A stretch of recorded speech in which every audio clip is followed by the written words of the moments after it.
this. So let's move on to the objective of this experiment.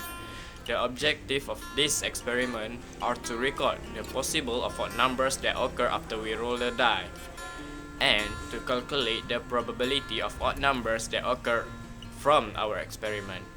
The material that we need are only a die, a plain white paper, and a pencil to record the data. Firstly, a die is used for this experiment. Then we label the die with two outcomes, which are even numbers and odd numbers. 1, 3, and 5 are labeled as odd numbers, and 2, 4, and 6 are labeled as even numbers.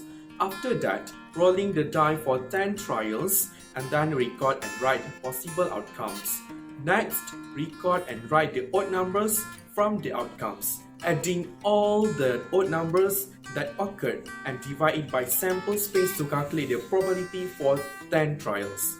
Repeat the same experiment for 30 trials, record the outcomes and write it. Record and write the numbers of the even numbers occurred and find the probability of the even numbers occurred for 30 trials by dividing by sample space for 30 trials. Let the random variable x as the even numbers occurred for 30 trials. The probability of getting more than half of the even numbers occurred for 30 trials are being calculated by using normal approximation to the binomial.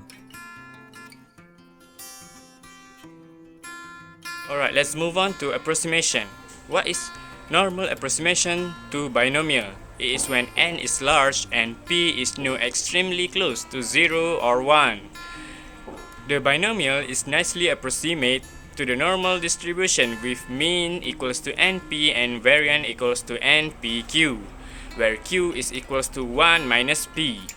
It also provides a fairly good approximation even when n is small and p is close to 1 over 2.